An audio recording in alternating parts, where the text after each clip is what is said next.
Assalamualaikum warahmatullahi wabarakatuh. Perkenalkan nama saya Nova Haris Al-Hakim dengan NIM 1207070083. Nah, di sini saya akan menjelaskan mind mapping tentang mesin AC. Nah, jadi mesin AC ini itu ada motor dan juga ada generator. Nah, motor itu terbagi menjadi dua, ada motor sinkron dan motor asinkron. Mungkin kita langsung saja masuk ke pembahasan tentang motor sinkron.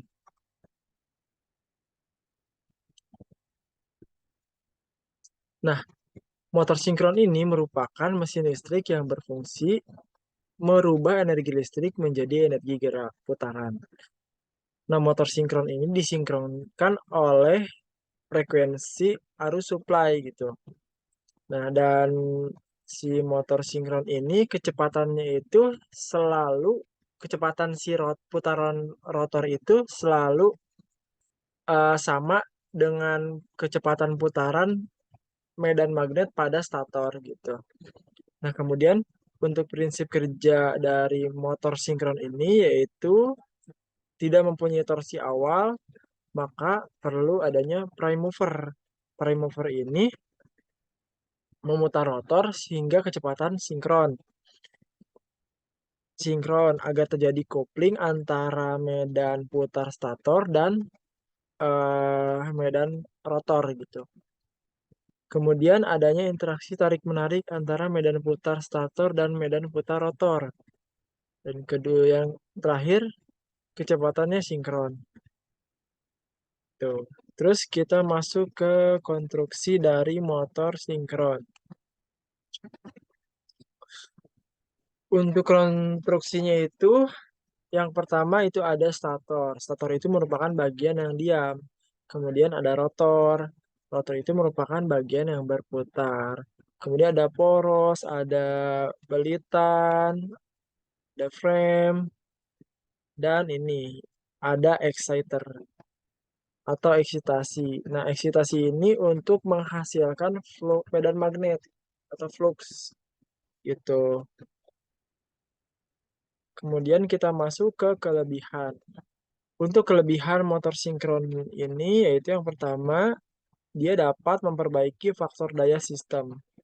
Kemudian efisiensinya tinggi dan kecepatannya yang konstan. Kemudian untuk kekurangannya, yang pertama membutuhkan eksitasi sumber DC, kemudian perawatannya yang kompleks, dan yang ketiga adanya cincin slip dan sikat karbon yang menjadikan motor ini itu menjadi mahal gitu. Kemudian kita masuk ke pengaplikasian dari motor sinkron. Yang pertama, kompresor udara, yang kedua ada di mesin cuci, yang ketiga generator pembangkit listrik dan lain-lain gitu. Nah, kemudian kita masuk ke EMF equation. Nah, di sini ada rumus kecepatan sinkron. Kecepatan sinkron ini rumusnya NS sama dengan 120 F per P. Yang dimana NS-nya itu kecepatan serempak dalam RPM. Kemudian F-nya itu frekuensi daya AC. Kemudian P-nya itu jumlah kutub per lilitan fasa. Kemudian kita masuk ke losses. Losses atau rugi losses dari motor sinkron. Yang pertama ada rugi input atau rugi tembaga. Nah, rugi tembaga ini merupakan rugi yang timbul sebagai akibat dari mengalirnya arus beban pada kawat belitan. Kemudian rugi jangkar atau rugi inti. Nah, rugi inti ini merupakan kerugian yang terjadi dalam inti transformator. Kemudian yang ketiga ada rugi output atau rugi gesek. Nah, rugi gesek ini merupakan energi mekanik yang dipakai dalam motor listrik untuk menanggulangi gesekan batalan poros. Tuh. Kemudian kita masuk ke efisiensi motor sinkron. Nah, ini ada rumus menghitung efisiensi motor, di mana rumusnya itu P output dibagi P dikali 100%. Efisiensi daya persen, P outputnya itu daya keluaran motor, dalam satuan watt. P inputnya itu daya masukan motor, dalam satuan watt. Kemudian kita masuk ke karakteristik dari motor sinkron. Gitu. Nah, karakteristiknya itu, jadi motor sinkron ini dapat memperbaiki faktor daya. Karena motor sinkron ini dapat beroperasi pada faktor daya lagging maupun leading. Gitu. Nah, itu merupakan pembahasan motor sinkron. Kemudian kita masuk ke pembahasan motor asinkron.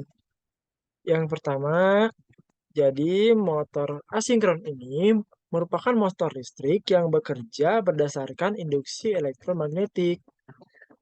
Yang dimana prinsip kerjanya itu ketika si kumparan stator itu diberi aliran listrik, nah maka pada kumparan stator tersebut akan eh, timbul flux magnet. Nah, karena adanya flux magnet pada kumparan stator, nah maka si arus itu akan terinduksi pada rotor. Nah, sehingga si rotor itu berputar mengikuti hukum Lorentz. Nah, kemudian eh kita masuk ke konstruksinya, konstruksi motor asinkron. Untuk konstruksi motor asinkron ini tidak beda jauh dengan eh konstruksi motor sinkron. Di sini terdapat ada rotor, stator, ada terminal box, cooling fan, ada bearing, dan lain-lain. Nah, hanya pada motor asinkron ini tidak terdapat exciter karena pada motor asinkron ini tidak membutuhkan eksitasi. Kemudian kita masuk ke kelebihan. Untuk kelebihan dari motor asinkron ini, yang pertama itu konstruksinya sederhana, kemudian harganya murah, efisiensi tinggi, kemudian faktor dayanya baik, dan perawatannya mudah. Tuh. Kemudian untuk kekurangannya, yang pertama pengaturan kecepatannya sulit. Nah, yang kedua kecepatan turun jika beban naik. Kemudian kita masuk ke jenis motor asinkron. Yang pertama berdasarkan jenis satu input. Itu ada satu pasa dan tiga pasa. Kemudian berdasarkan jenis rotor, itu ada sangkar tupai dan slip ring. Itu. Kemudian kita masuk ke pengaplikasiannya. Untuk pengaplikasiannya itu ada pada pompa, fan, blower, AC, mesin bubut, dan lain-lain. Kemudian kita masuk ke EMF equation. Di sini ada rumus slip. Oh iya, jadi motor sinkron itu ada slip karena si kecepatan putaran rotornya itu selalu tertinggal oleh kecepatan putaran medan magnet pada stator gitu. Ini rumus slip. Rumus slip itu slip sama dengan NS dikurangi NR dibagi NS dikali 100%. Di mana slipnya itu merupakan selisih kecepatan medan stator dengan rotor. Kemudian NS-nya itu kecepatan sinkron medan stator dalam satuan RPM, kemudian R-nya itu kecepatan poros rotor. Dan di sini juga ada saya mencantumkan rumus kecepatan sinkron sama dengan motor sinkron. Kemudian ada losses dari motor sinkron. Untuk lossesnya itu ada yang pertama ada rugi tetap. Dalam rugi tetap itu ada rugi inti stator, rugi gesek, rugi inti rotor. Kemudian ada yang kedua ada rugi tembaga. Rugi tembaga itu ada rugi tembaga pada belitan stator, ada rugi tembaga pada belitan rotor, dan ada rugi hambatan asut. Kemudian ada efisiensi motor asinkron.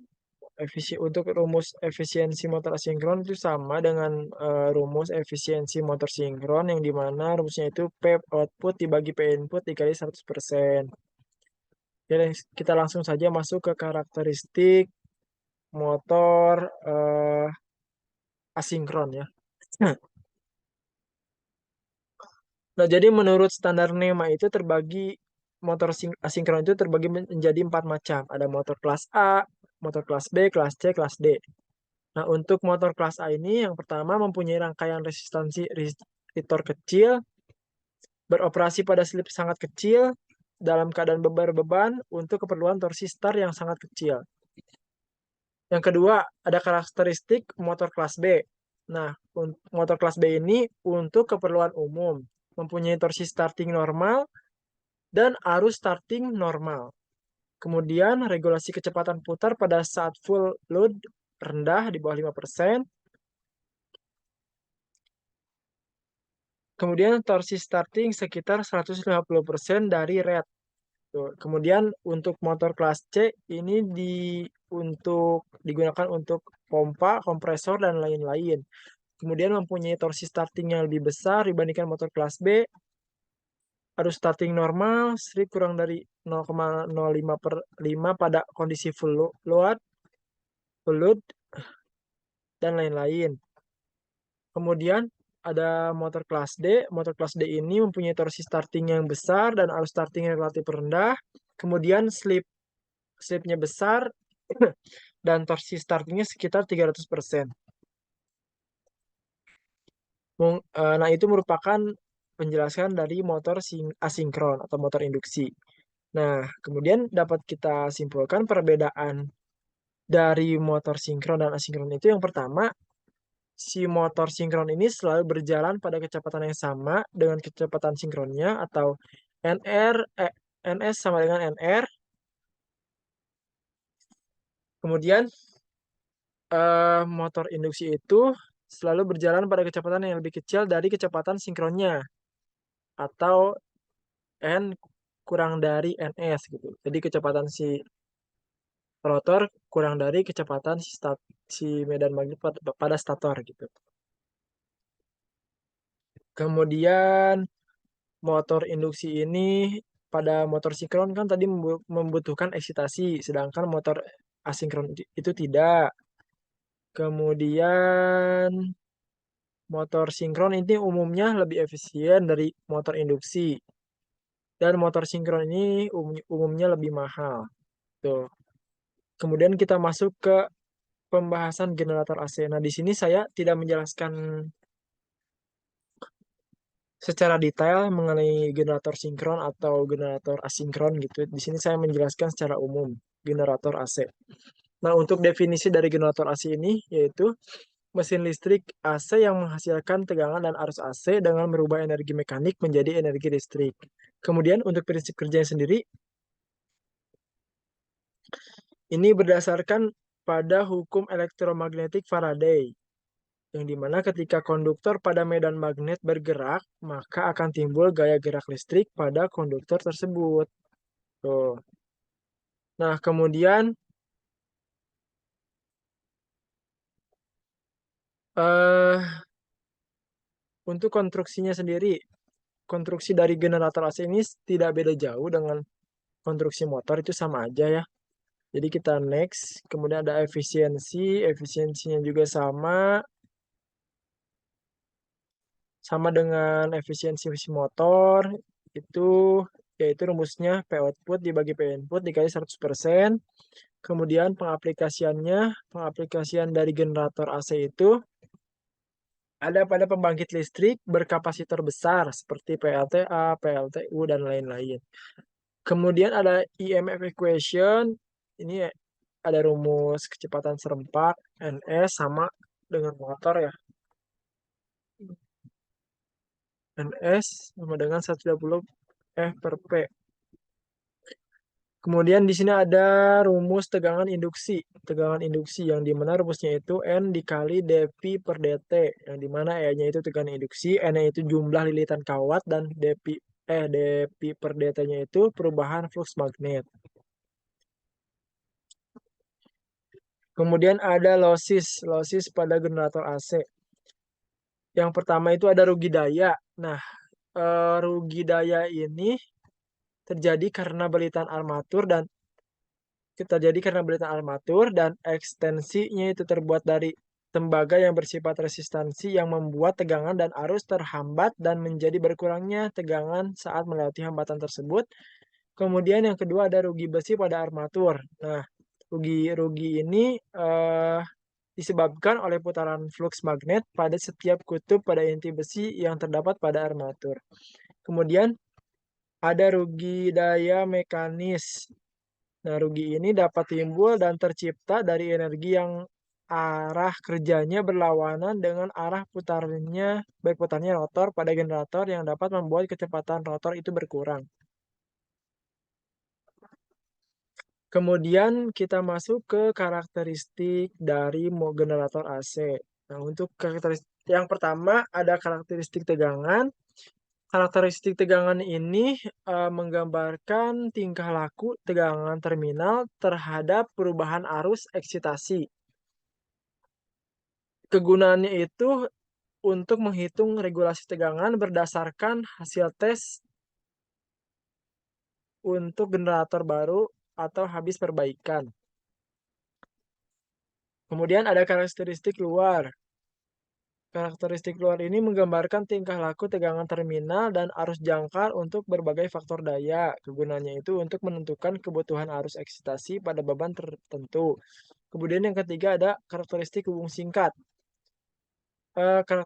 Karakteristik ini menggambarkan arus eksitasi dan arus jangkar dalam keadaan tegangan terminal generator terhubung singkat. Kegunaannya itu bersama karakteristik tegangan untuk menghitung regulasi tegangan.